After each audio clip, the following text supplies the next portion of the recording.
So welcome everyone to this Fellows Research Special second session.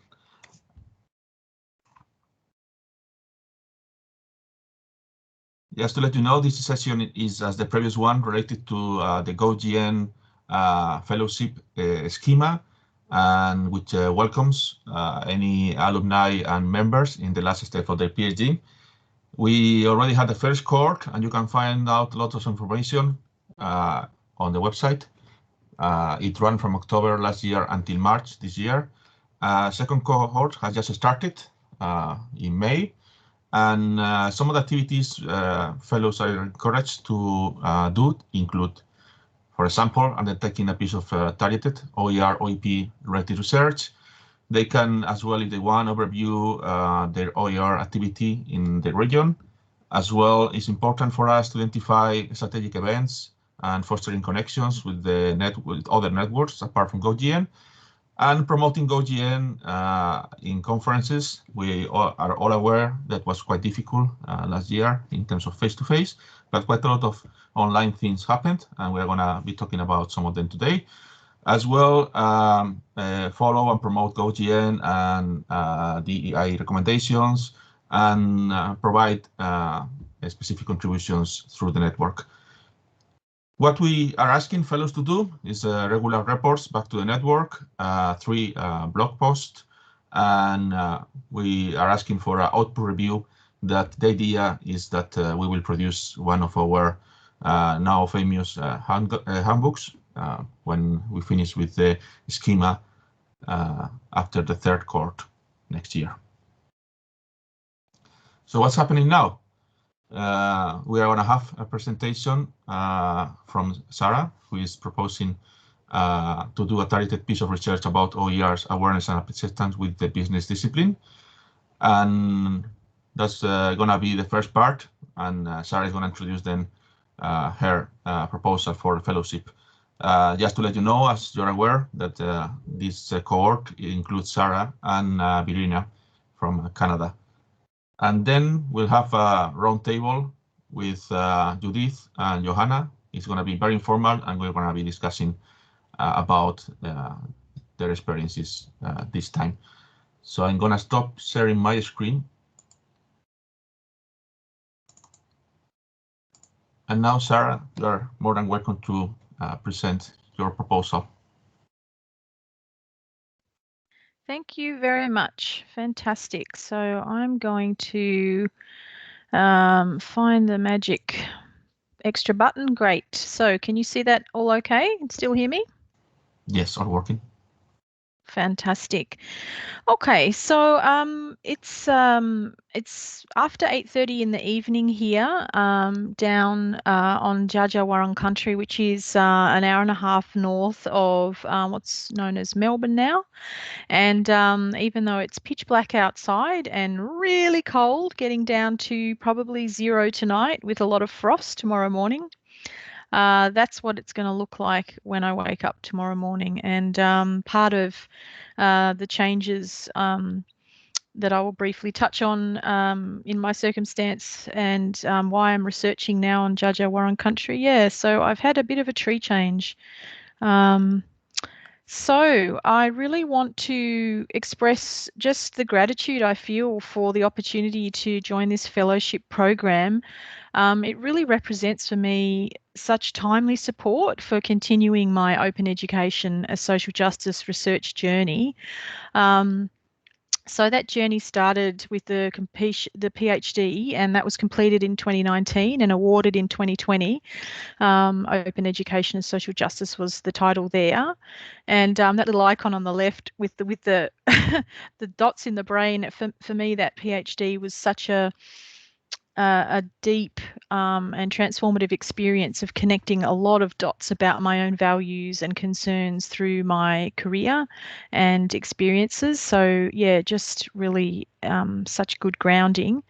And then I moved on, and what I did actually before I submitted the PhD was write a grant application to the National Centre of Student Equity in Higher Education, which is one of the granting bodies for teaching, equity-focused teaching research in Australia. And in fact, it's the only body doing much with any kind of teaching and learning research at the moment. And I pitched my first grant application as the chief investigator to undertake a national scoping project of open textbooks as social justice. And much to my delight, I was successful in getting that project up. That was kind of crazy, though. I was steering my ship in the direction I wanted to go. It was just really wonderful, but I actually started it before before I'd entirely finished with the PhD. So it was a bit of a mad end of 2019. But then that project has continued and taken me all the way through up until literally last week when I submitted the final version of the final report. So it's been a long and amazing project. And the what we looked at there, we interviewed staff, we interviewed students, we did a national online survey, and we were looking to see about the potential that open textbooks had to support social justice and widening participation in the Australian context. And so we looked not only at the cost of textbooks, of course, the open textbooks being free to students and what that meant, but also we looked at the recognitive and representational justice sides of what was inside the textbook. And we had some inkling that there would be we had some inkling that the textbooks were not as equitable as you might think, as you might hope for a university text in terms of sociocultural representation and fairness. And I think, though, I was still quite surprised at the findings there, and it really unearthed a legacy of quite sexist and racist textbooks. And it's been quite a mind-blowing experience hearing about what students had to say and how staff really want to be able to have updated, not only localised, but very much updated textbooks, and to have very rich conversations with them. And here, one of the key findings is about this core narrative that academics had in the study about how if we could localise and update those textbooks, part of that updating process could include recognition and representation of, say, Indigenous knowledges, Eastern philosophies on the disciplines that they are teaching, so having a more global and perspective. And so by sort of leaving some of the kind of white male histories of these disciplines behind and looking for ways to amplify and diversify the content of these texts and therefore their curriculum, the benefits that would have for students as graduates in terms of their graduate skills. So that was makes sense now, but we had no idea that would be, some of the sort of key findings of that study. So it spawned a lot of ideas. And so now what I've really wanted to do is just find a way to keep going with this research, because it was the first study of its kind here. There's really nothing much at all on textbook use, let alone on open textbooks. And there's just so many different interesting and surprising components that came out of the different 3 data sets. And so being able to move forward with that and explore the different opportunities there, collaborate with people, write papers, and importantly for me, I really saw a strong need to embark on a major Australian textbook project that would embrace diversification and show how it could be done. And I began to feel over the course of the research that business discipline was perhaps very connected to textbooks, but hadn't really internationally embraced open textbooks as much as other sorts of disciplines. So I just felt like with the large cohorts we have in our undergraduate business studies, we have often 1,000, even 1,500, sometimes more students in these 100 entry-level courses, that if we could have open textbooks that were diversified, we would be really having a major impact on a large number of students. So that's what I was hoping to do. But what actually happened was I had like a really serious road bump in this journey, and my role, my substantive position at Deakin University was made redundant last year. And what that meant for me was that I was sort of cast adrift without a home university to support and kind of be connected to this research journey. I was actually having to complete this research project on my own, unfunded, because the project budget was actually dependent on my income. So it was just a bit of a mess. But I did choose to complete it because I just felt that it was too important not to do. But I just couldn't understand there for a good long while how I could possibly move forward in this journey without having a university to belong to write ethics applications, to have a profile, to people to collaborate. So it's been actually quite a difficult time. So that's why I say that applying and getting this fellowship has been incredibly timely, because it's enabled me to just keep visioning a future for this research. And in the meantime, all of the networking that I've done over the past 9 months, where I've been unemployed, have started to bear fruit. And hilariously now, now it seems I'm going to be super busy. It never rains, it pours. So after this 9-month dry spell, I start with a part-time equity advisor job next week at the Royal Melbourne Institute of Technology, or RMIT. So I'm super excited to be in paid employment again, and that gives my routine some stability and reduces my anxiety about the bills, which is terrific. But I've only taken it 3 days a week because I know that I'm really committed to moving forward with research and finding some opportunities. So subsequent to applying for that job, I have also secured a small part-time research contract to do a textbook diversification project with the amazing Amanda White at UTS in Sydney. So that's the University of Technology, Sydney. And that will be the focus project that I will do through the fellowship. So I'm going to be juggling a lot of plates, but I think that with Amanda and also student involvement on the undergrad Introduction to Accounting textbook, which will be taking lots of different chapters from the stock of American and Canadian texts in this area and adapting them for local conditions. And as part of that, we're going to be doing some diversification and some research as well. So I'm going to focus on the diversification side and the research, and Amanda and her colleagues will focus on aligning the and modifying the actual accounting curriculum to produce what I believe will be Australia's first open textbook that has a diversification focus, and certainly Australia's first undergrad accounting textbook, and possibly Australia's first undergrad business text. So that is super exciting. But what I had planned to do for the next 6 months was just write papers from my open textbook as social justice project, because there's just such a lot of amazing data there that needs to be teased out. Even though I've done a 50-page final project report that summarizes to, a pretty cool high level, there's just a lot more in the data that necessarily had to be trimmed and synthesized. So I want to be able to write more papers, and I would love through the course of the fellowship to, get some feedback and help with possible collaborations there.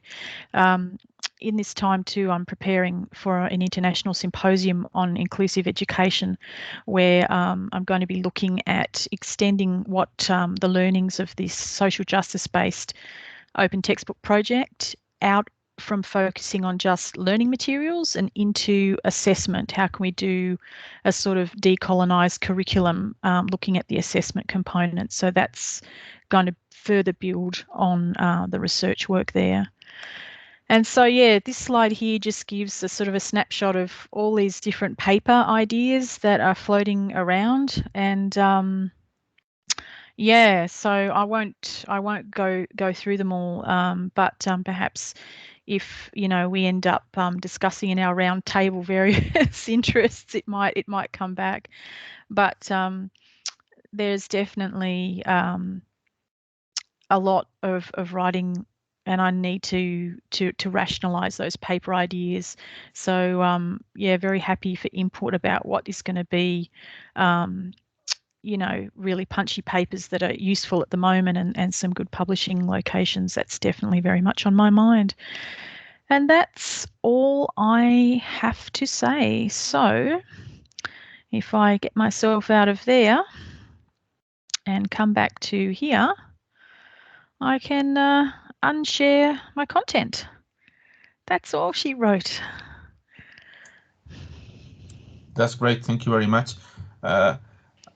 I think this is quite relevant because one of the options we were leaving when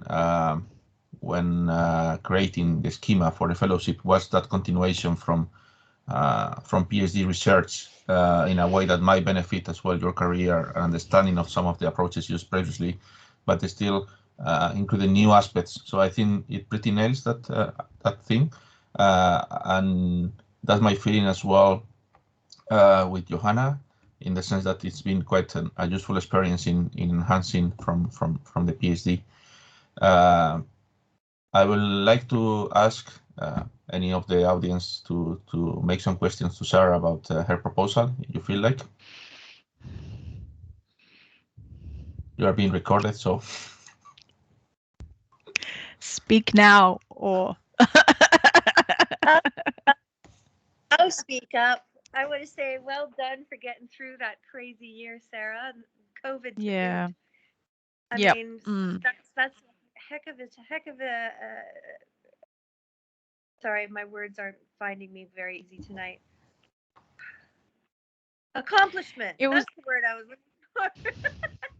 So, yeah, amazing that you stuck with it, and now it comes back threefold, literally. So, I know. Really amazing. Now I'm scared. Well, this is the research profession that you started, and you had this weird gap stop, which was, at the time horrifying, I'm sure, but it's given you percolation time, and now it's like kaboom, she's back. So kaboom, I want to back. Say thank you. Well, it's not like he's ever left, but I mean, I'm sorry if I didn't mean to say it like that, but yes, I really am excited about the synergies throughout all three. Of if you could talk us through how that arc, if you want to use author terminology, the arc from your PhD into the textbook, the social justice textbook, and then into these next two things. I mean, how do you see these? You're really fortunate that I can see a lot of compliments. I mean, what are the things that stand out for you? I think it just it's very tightly aligned in my mind. Once I had really committed to the social justice framework and done that huge piece of work in the PhD to go back and look at all the foundational literature and come up with some sort of definition that suited the field, which was just like, a nutbag crazy diversion of the PhD, but without that I couldn't have done what I did. But once I made that commitment to that as a conceptual framework, it just, the simplicity but the utility of it just continues to amaze me. I think the framework I had prior to that just had so many moving parts, and advisors in the colloquium, which is sort of like the Australians do, they don't do a viva at the end, they do it at the 1 year mark to kind of get from your L plates to your P plates. They won't let you actually kick off your study until you've kind of justified why the world needs you to be bothered with that thing, which is actually hugely fabulous because it stops you making some really stupid mistakes and double doing someone's research that already exists. So, but anyway, in that, one of the advisors is like, this is my paraphrase politely, but dude, that model is not going to be operationalizable, I think was the term. So it was really interesting, and I did a lot of work after that, and then I ended up with this amazing, powerful three dimensions of the social justice framework. Now, of course, there's other ways you can do it, but for me, I found it both liberating and insightful as a thinking tool. And I just feel like in moving forward with so many things that I see in the equity space, which is where I am inhabiting, those ideas just work as a thinking tool because they can unpick the differences in the kinds of disadvantage people are talking about and the kind of worries they have, and whether or not the kind of remedies are in any way going to match the actuality of the kinds of oppression. So that, once I committed to that, then the textbook project, the conceptual framework gave me the idea for doing the textbook project in a way that was really timely, in a way that I felt it would be useful. But the notion of the textbook project's been budding in my professional career for at least 7 years, because as a practitioner prior to the PhD, I was working in this area and just going, why is Australia not in any way doing anything here? Like, do we not have these kinds of problems? Do we not have these kinds of issues with resources and access? Do we not have these kinds of, I'm kind of a bit mystified why Australia just seemed to be like, nah, man, just not interested. So I kind of needed to know, well, what was happening with that?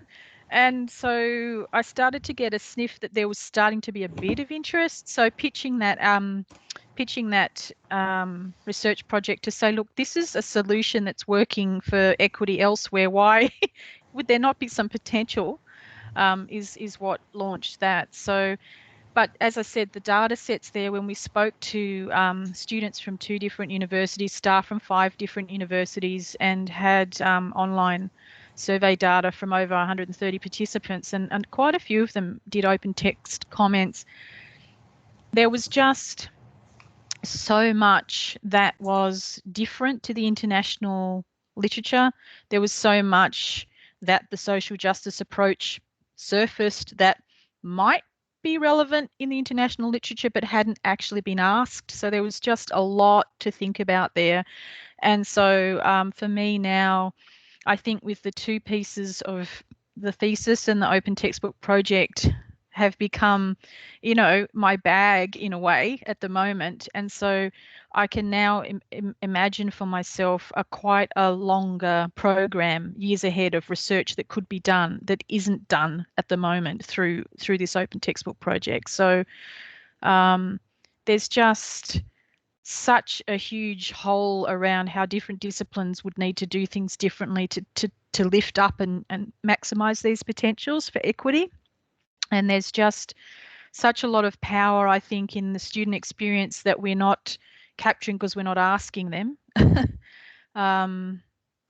And there's also a lot of hidden, powerful work that academics are already doing that the research surfaced, as well as some really scary practice that you also have to put on the plate and go, yeah, so we've got everything there in the continuum. And so, yeah, there's a lot to, a lot can be,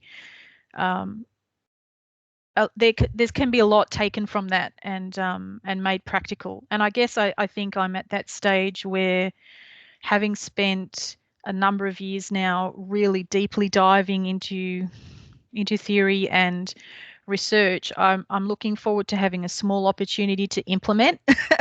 So Amanda's open textbook project really meets a personal need for me to just, okay, I've been doing a lot of thinking and observing and collecting, and now I've got this report with heaps of recommendations, and let's just do one, you know.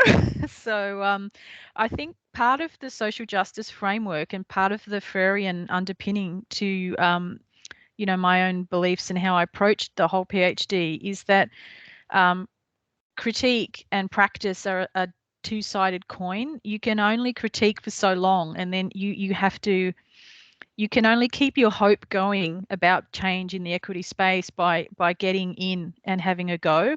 And then you need to be informed in your practice by this sort of high level critical thinking and having those critical tools. But there's a really strong nexus between those 2 things. So for me, having a go at this project and involving students. You know, Amanda's had come to the table with such a great set of pre-existing ideas about how she'd like to do some of this.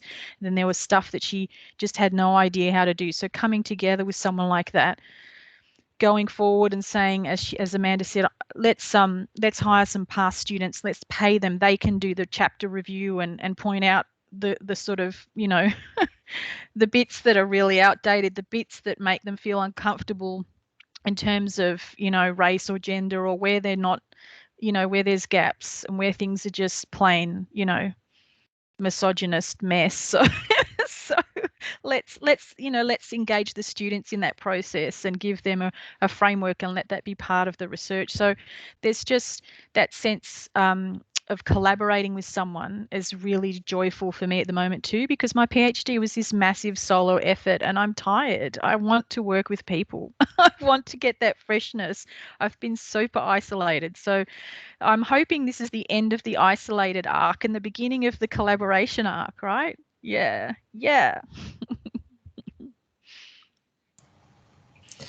That's great too. And yeah, I can see as well from your proposal and from the interview we had that you have narrowed it down, and I was wondering, how is your experience been so far? Like it's already been a bit you started, so how are you feeling with the fellowship at the moment? Yeah, I'm loving it. It just feels really great to be able to ping off an email to people there and you know, and just get that sense of dialogue happening. I don't need it all the time, but I really struggle without someone to just, you know, kick the ball around with. And in COVID, that just was the worst. I think, you know, I went for a long time and then there was just key points where I'm like, I had a total stuckness feeling because I just couldn't, you know, get out of the space and out of the headspace. It was just, you know, I had, you know, there were months where I just couldn't get through. So to get to the point now where I also, Melbourne is not so much locked down anymore. We have some restrictions on public transport and we still have travel borders, but, you know, I can get on the train and see my colleagues in my local research centre.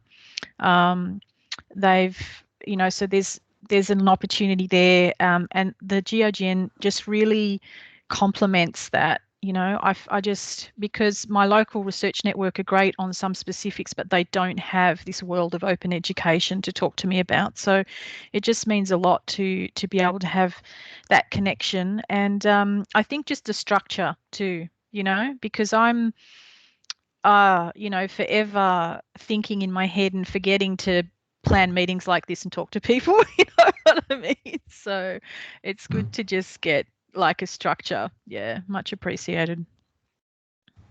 Great. So definitely looking forward to hearing more about your fellowship in the next months. I think at this point we are going to move on to the roundtable. If I remember how to share my screen again. So, oops, I'm doing a spoiler here.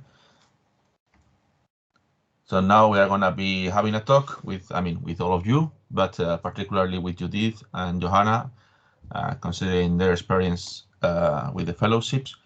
And that's why we are going to first introduce very briefly research from both of them. So Judith, would you kindly introduce your fellowship?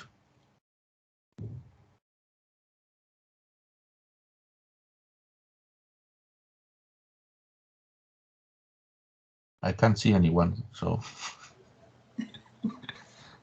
Okay. Come back, Judith. Can you hear me? Can you see me? We can hear you and we can see you. Yes. Yes. Thank you, and good afternoon, good morning, good night to everyone who is joining us this time for our Fellows Research Special.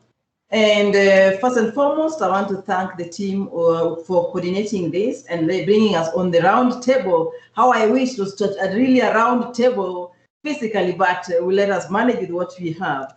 First of all, I would like to really congratulate those who are the new fellows. That is Verena and now Sarah. Congratulations! It's one of the most awesome experiences to be among the first cohorts for the fellowship by our own network, GoGN. And now my research fellowship was about raising the profile of the network and recruiting new members from the region. Indeed, I want to give a big echo and thank you to those who do marketing across the globe.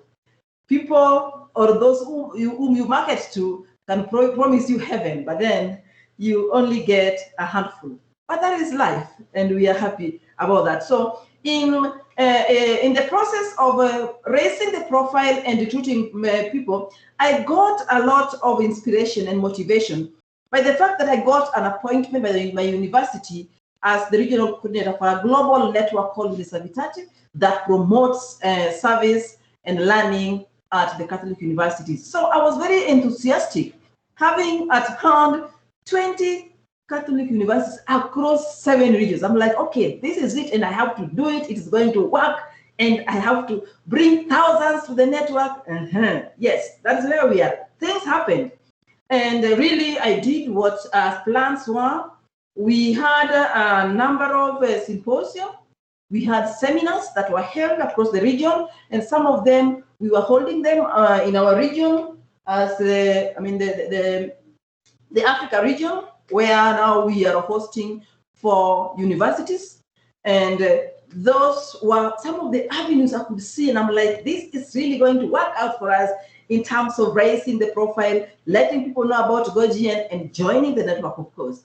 Now, after the membership was recruited, that is sometimes late last year, and there are a number of direct links which we got from our coordinators in these various regional institutions. The 4 of them in Rwanda, in Cameroon, in Tanzania, Uganda, and now Congo. And so I was very enthusiastic to use the coordinators to help me raise this profile and undertake my fellowship. Now, as COVID-19 ideally came, or our fellowship came during the COVID-19 pandemic. And remember, a number of challenges that I've listed in my final report with my experiences as I was working on this shows that there were a number of limitations, especially for our region, that came as a result of COVID-19. And this, I will dwell on that later on. Now, the tools for raising the profile were properly and timely developed. And I really support I really appreciate the support given by the UK office, the GoGN team, who really kept us on toes and updates and support anytime we needed this from Paco, from Beck, and the entire team. I really have to appreciate all that you did to us to help us reach to where we are. Now, the event took place. Just to be specific, we had our official launch of the program in August last year, which was done through a virtual meeting. Then we also had our Service Learning International first conference called the CLASS, and this was a launch between August and and December 2020. Then we also had the training of trainers for all the hub regional coordinators, which was part and parcel of my role and responsibility. And then we also had the approval of all the new applicants. These were really opportunities, and I was very happy with them.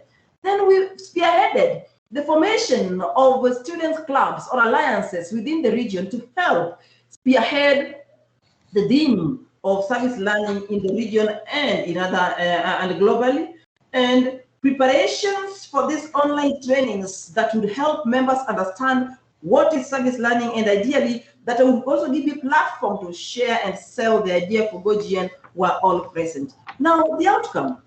Ideally, the profile and the network is now known within the Unisavitate cycles because I kept talking about service learning, at taking the first 5 minutes in each and every of our meetings to share about this nice network that has made me who I am, that enhanced, that ensured that I was able to travel from place to present and let the world know what I'm writing about, and also to build my confidence in terms of conference presentation, as well as coming up with a tangible and quality PhD thesis. So I kept talking about this. So later on, then we decided, and in collaboration with the team from the UK, we developed flyers that were also translated in several languages. We had that in Kiswahili. We had another one in English. There was one in French, and I guess there was also one in Spanish. These were all elements and tools that could enhance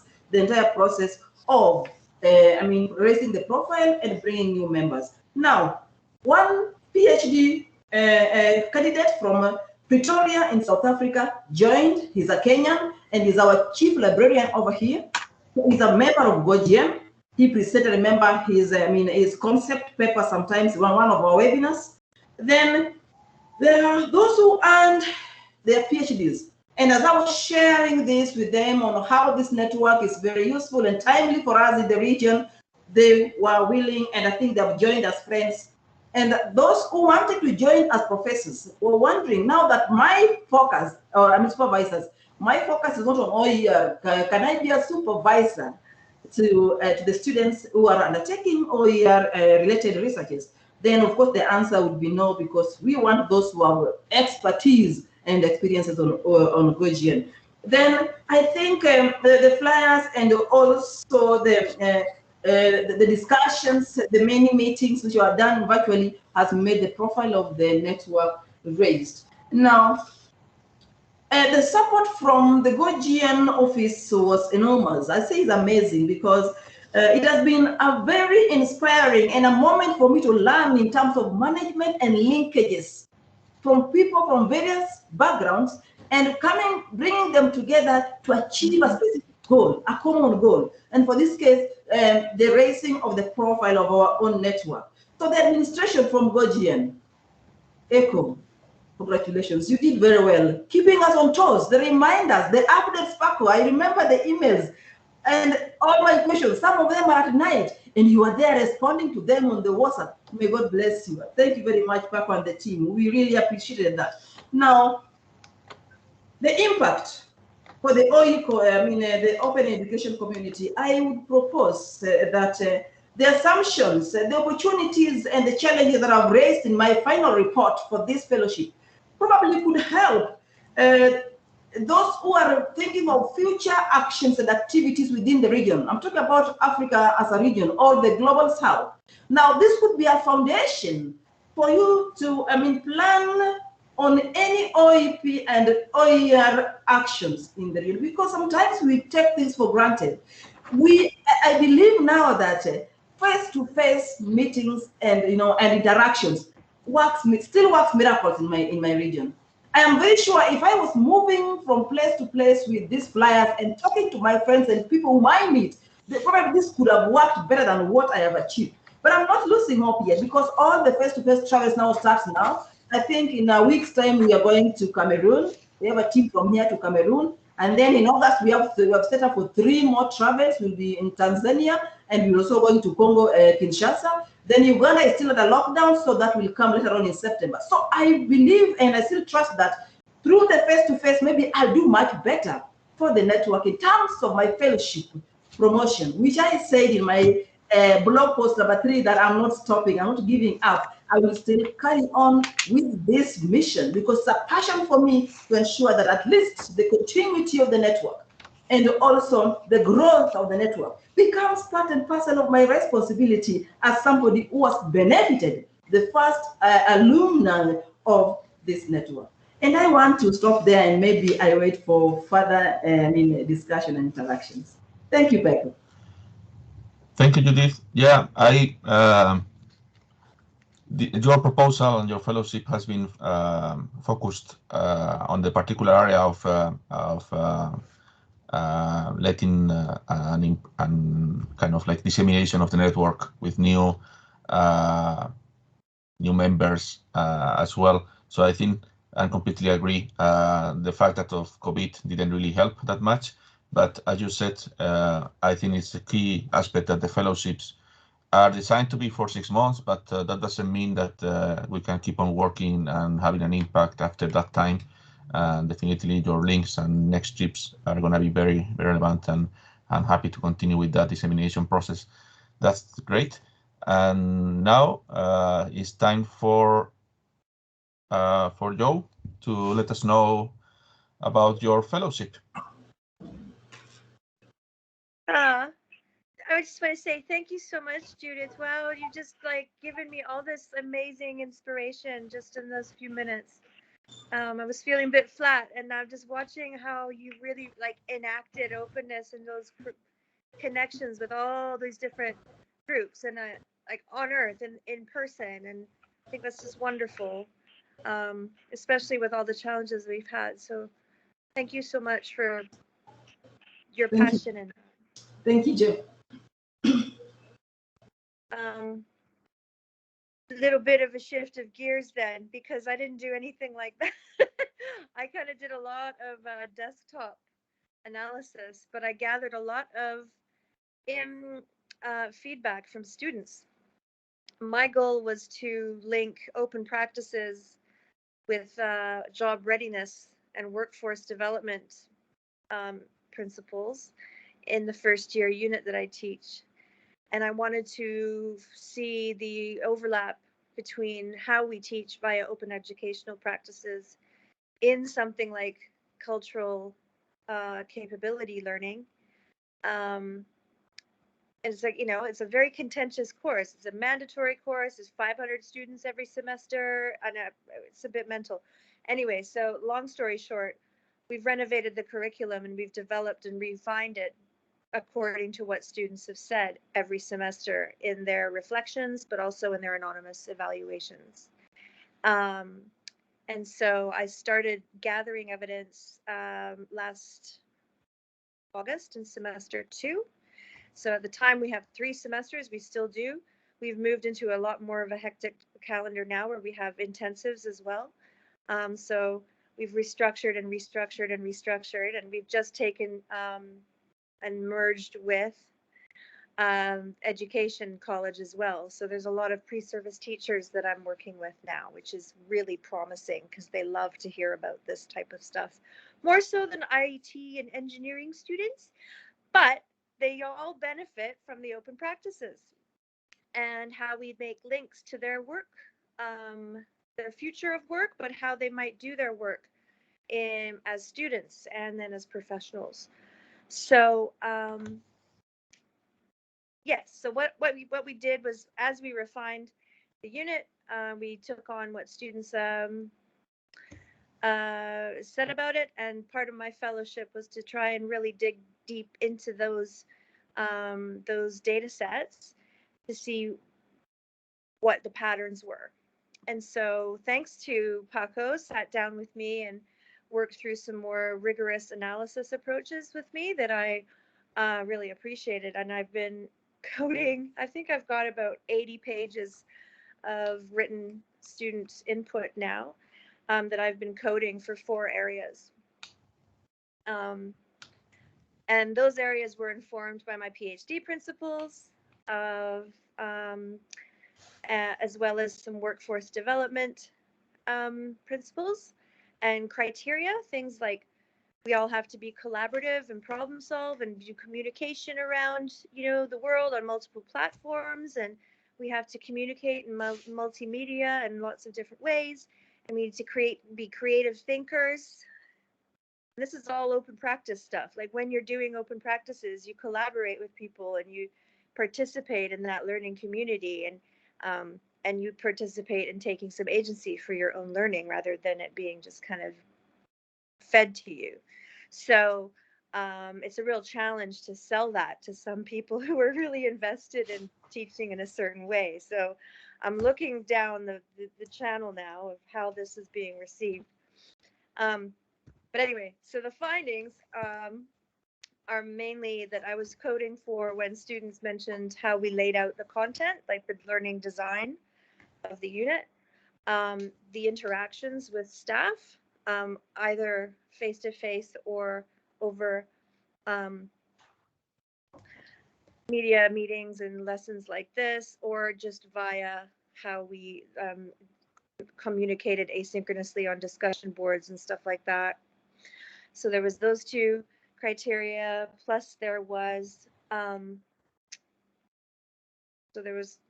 conceptual reference as well. So when they mentioned actual cultural capabilities, and then when they mentioned the workforce stuff. So there was these 4 areas that I was really looking for, plus anything negative that I've then double coded with all those areas. So some students weren't sold on it, but majority of them really were super effusive and really willing to share their work with me because they realized that we were there for them.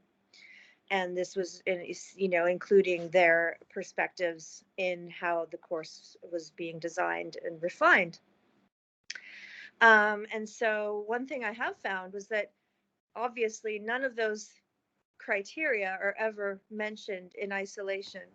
They always mention something about the learning design and make it about the teacher interactions, and they obviously really care about us, or the concepts and of cultural capability, like understanding power relationships and bias and white privilege and these types of things, are different kinds of class and language and financial privilege as well, and how that's going to impact on their ability to do their jobs, and act in professional ways in accordance with ethical and code of conduct guidelines. And so ultimately, I think what's happening is that we're starting to pull apart, there's a lot of really good evidence that speaks to the fact that you can't just deliver just content. It never happens that way. And if it is happening that way, you're kind of, you're serving spoon. Like, what was the analogy I started to think about? You're serving soup with a fork. And we've got this. Okay, so little sidebar there. Still have a few minutes. There's this thing we do up here in Darwin, because we're so close to Southeast Asia. Then we're closer to that part of the world than we are to the rest of Australia. So we have the most amazing local Vietnamese and Malaysian and Thai gardeners and farmers and markets. And so we all go to the market on a Saturday or Sunday morning and have laksa for breakfast. And it's a beautiful thing to do on a sunny day. And even if it's hot, a lovely hot, tangy coconut milk soup with bits of noodles and cabbage and fish and whatever you like in it. But you can't eat it with just one utensil. So you have to have your spoon, your fork, your chopsticks, and then you kind of drink it too. And, a lot of people just, eat it in lots of different ways. And that's the kind of analogy I've started to think about looking at this data. And a lot of students have said beautiful things. Like, we have students who have experienced a real lack of privilege since moving to Australia, but recognize the other kinds of privilege they enjoy by being a male or being a multilingual in their home country. And also the fact that they're male in a male-dominated industry or sector like engineering or IT, they're aware that that's going to affect how they do their work. And so it's through those types of embedded, contextualized, problem-solving, critical thinking things that we've engaged them to really analyze their own situations, that we've come up with lovely examples like that really point to how students not only get a grade or learn a concept, but learn how to do something once they leave the unit and once they leave the university. So they can eat their laksa with all kinds of things. So I think that's it. I don't know. That's fantastic. I'm trying to go back to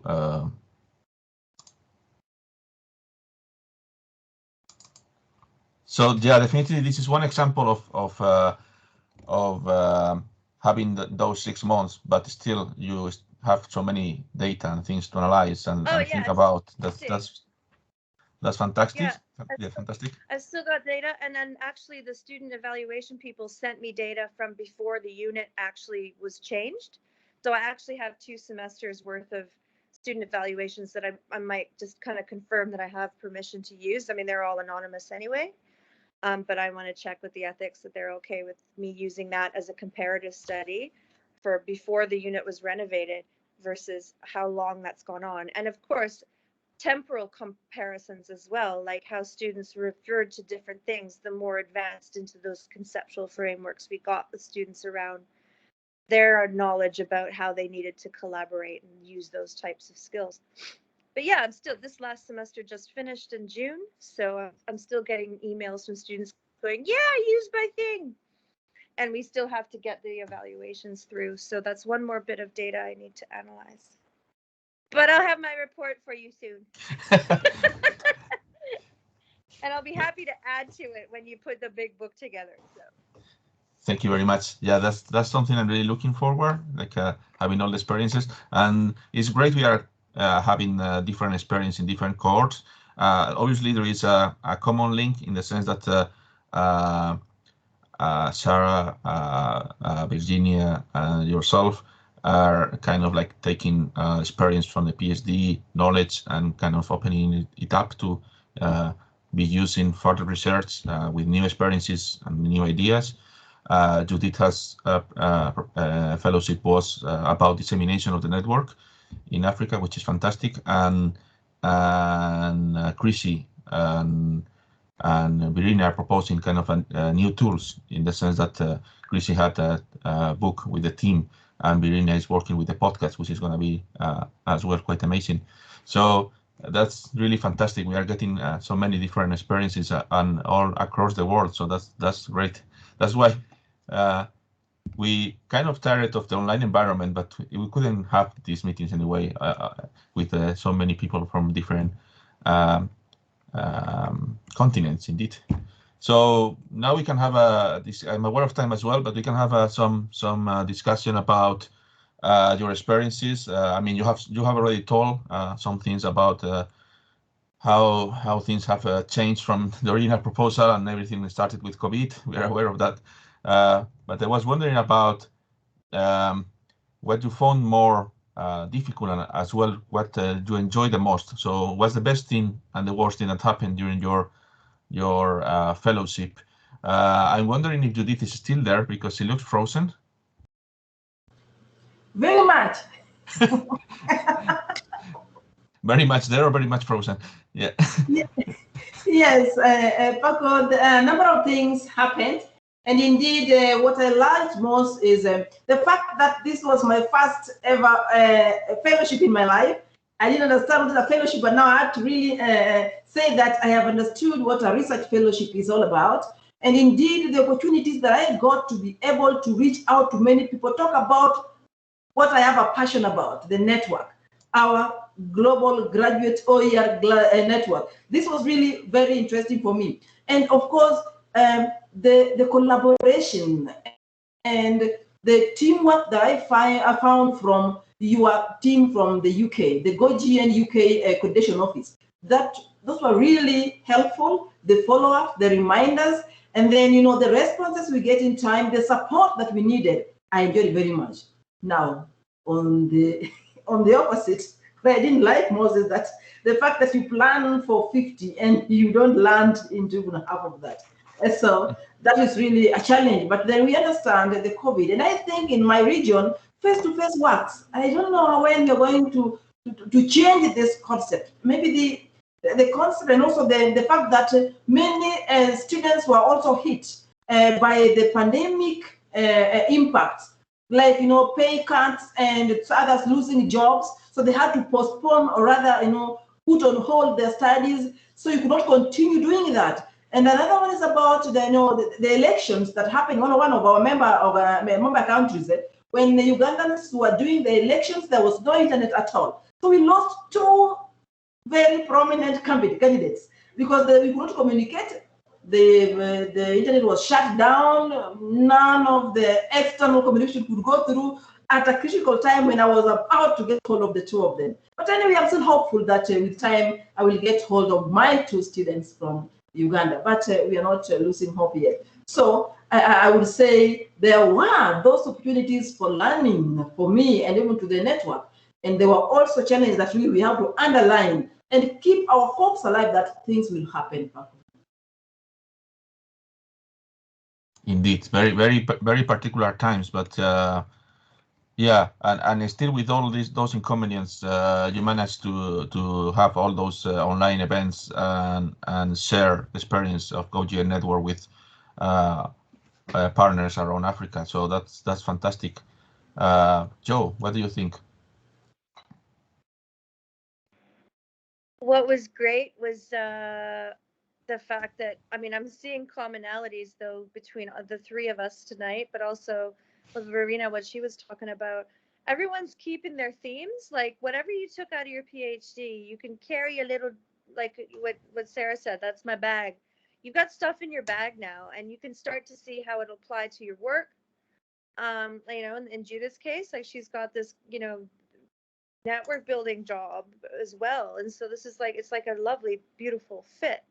And again, these synchronicities that having worked at this depth at the PhD level, I think it's really nice to be able to have the wherewithal to say, I know where I can take this, and feel like you can back yourself to do that, and having the support of and the association of a network and a fellowship behind you. I mean, you know, recognizing what that actually might mean in lieu of real kind of postdoc opportunities. Like, you know, there's not much going in this part of the world, and so I kind of created my own like postdoc. 6 months. Totally. I totally agree. That's exactly it. You just have to wangle the pieces together somehow and just make your own Wangle. personal puzzle. Wangle. Is that an Australianism? I don't know. That's just common to my vocabulary. Wangle it. Wangle. That's it. Yep. Oh dear, oh dear. My poor international students from years ago probably had no idea what I was talking about. Eventually, it's you just pick it up. These things, you just pick up the vernacular. But I mean, you know, I think some of the challenges too have been, and in Australia, you know, in Australia in particular, as Sarah might, you know, has firsthand experience of this. And I'm lucky, you know, I'm very fortunate to still be, you know, employed. And I think, you know, in a way, I've been trying. I think that's put a lot of pressure on us all to really make it count, you know, so that we could, you know, really, like, as if I always kind of come to work with a certain level of duty, but you know, I especially now I'm starting to think, and this has helped me really think quite strategically about my research. Yeah. Yeah, I just had a comment about Judith's fellowship, and Judith, I'm just the whole umbrella of service learning, the way that there's these, you know, all these educational institutions and service learning activities going on, and all of that community engagement. I mean, wow, what a fabulous sort of stealthy umbrella to slide open educational practices in under. It's sort of, I couldn't quite see it at the beginning when I first heard about, you know, this sort of the role and what was happening, but the way that that I think more about service learning, it's almost like yeah, it's like if that's the thing that brings people together at the moment in teaching and learning, if that's what the thing is in your part of the world that's really, you know, bringing people together and they're sharing, then introducing open educational practices and the network that can support that for that kind of energy just makes a lot of sense. And I think it's that, well, where is the energy, that's where you can go type of a thing, even if it's not, you know, on paper exactly the same thing, but yeah, it seems to me like Johanna, you've got a similar thing going on. It's like, you got to teach your content. You've got cultural capability stuff, and then I'll have some OEP with that. It's like, it's Well, I've also really, you got to brand it in a certain way, which is I think what is really smart about how the three of those projects that we're discussing is I can't some people don't get what open practice is, and it's like I'm trying really hard to describe it in a way that's going to serve them. So I'm looking up, like Judith mentioned marketing. It's like you have to totally market this idea and brand it in a way that's going to let people know that it's a way for the students to access their wonderful conceptual content. So, I mean, I'm learning some interesting language, right, around how to talk to people about what this is, because people don't want another new thing, because it's so tired here at the moment. Everyone's just wait.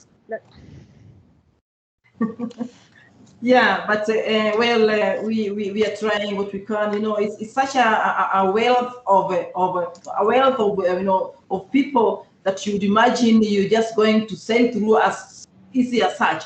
But I think just as Joe has mentioned, people are just wanting some space for themselves. Giving health priorities, and the rest can wait. I'm hopeful something will happen. Something will happen still, because this is really a growing network, and it's just a matter of time. With time, when things cool down, then I'm sure that someday in the future I will report here smiling brighter than what I'm doing today. Yeah, I'm just really cognizant that Dan has been really patient with us, and I'm wondering, is OEP under the radar for your practice as well, or is it out in the front and center? Where does it sit with your organization? I'm at McMaster right now, McMaster University, and I work with another educational developer, and we're working on open educational practices. Her focus has been more on OER in the past few years. Mine is on OER and OEP, mostly on OEP. And we have a librarian who is dedicated to OER. And Sarah, you might be happy to hear that just last night I gave a webinar to colleagues in New Zealand about social justice, and I cited your article. So I've been giving webinars on that topic and developing it up over Open Education Week and Open Access Week in the last year. So the work is getting out there. I do find that it does require a rebranding, because just the fact of calling it open education, people do see it as, oh, one more thing. And, when they're having trouble just barely making a video to teach in a lecture style, in some cases, people aren't ready to launch into some kind of innovation. But some people are into the open education, but when it comes to the rebranding, it's sometimes in terms of flexibility. There's flexibility in the way that you teach. In other situations, is using different tools to increase purposeful connection in a course and things like that. There's several frameworks for supporting different forms of education. Humanizing learning, and there's also the ACE framework from Plymouth University, and these are they use open educational practices, but just in ways that we don't refer to as open educational practices. And so it's there, it's happening. There's an increasing awareness. There's also an awareness of the risks of open educational practices that are not applied properly, putting students at risk by identifying themselves openly on the web. So the work is happening, but it's one form of training in a pool of so many other things. And, universities look like they're just getting, some universities are just getting a digital learning strategy going. And so open education is not yet something that people fully see the value of. We do trainings on OER, and recently the Ontario provincial government supplied $50 million to post-secondary university or post-secondary institutions to do innovation in online learning, and a large portion of that was to promote open OER. So most of the work is supposed to be licensed openly for the world to use. A lot of it will be kept within Ontario for Ontarians to use. But promotion of OER is happening. It's very difficult to get people to understand what it's all about because they've got so many other priorities, and right now it's still just adjusting to what real e-learning is. But the work is that makes sense. At least though you've got it on your job description as a thing you can do, right? So that to me is like great recognition, because I think it's difficult if it's totally under the radar for me learning. But that's a really interesting take, to hear that's where you're at. There's a kind of a nice mix of some understanding that you can build on and some, recognition that the role can do that. So, but it definitely, the whole e-learning thing at the moment, if the organizations have not kind of been huge on it, is, it's going to, all of a sudden, everything's e-learning. That's cool. Nice to hear from you. I'm really glad that just to see it happen. Congratulations on getting through and the PhD and everything, and glad to hear that you still got some connections with New Zealand. Yeah, cool. And that you wake up at 6:30 when your post PhD brain wants to sleep. I mean, super impressive. Pretty cool. Yeah, that's one of the nice things with GoGN. So we can keep in touch and use these opportunities to kind of like share our experiences and keep in touch. So one last question. I'm as well concerned of time and mostly in Australia at the moment. So what's next after the fellowship? You can go now first, Joe. Keep going. World domination. Keep going. Well, this is it. I am just starting my work. Yeah. On face-to-face. Keep going like Judith does, and Sarah. This is really like total inspiration mode.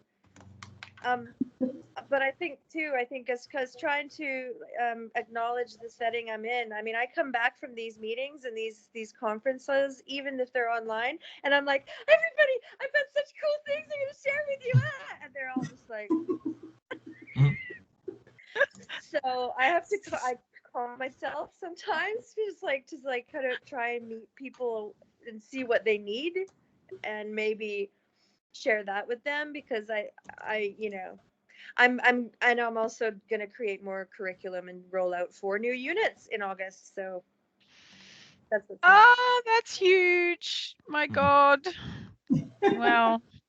Incroyable. How about you, Judith? When are you going to obviously keep talking up the network as you keep rolling through your role? Is your role going to stay similar, or has it got some other things popping up on your horizon? Well, for now, for the next, I think 5 years, I'm still doing the same regional coordination for this program. So ideally, for the face-to-face track that we have put on our calendar, printing colored flyers, so that I could try my best here. So still the same for the next 5 years. My God, I predict within 2 years you will have smashed it so hard. You're just gonna totally, after a couple of years cycle, you'll be like, right, what else can I smash anyway? Because you're so good. But it's good to good to have that.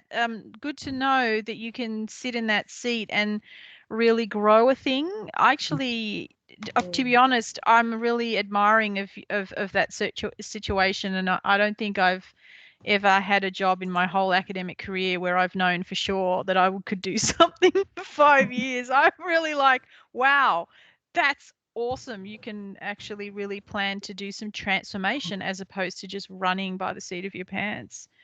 That's amazing, actually, to be honest. Yeah. Thank you. Wow, super. Mm. Yeah, indeed. So, well, I think what time is now there? Like 9:30 or? Yep, coming up for 9:45. I'm getting Yeah. droopy. Just wangle yourself a cup of tea, mate. It's just over there. Wangle. It is very sunny and warm outside here. Yeah, if I don't wangle it, I'm going to finagle it. That's another one. So, yeah. Oh, Thank you you. guys have been a tonic tonight. It was so good to touch base. I really needed this. This perfect timing. Oh, beautiful. Get well soon. Thank you very much, all of you. I'm going to stop the recording here, and if I know how to do it.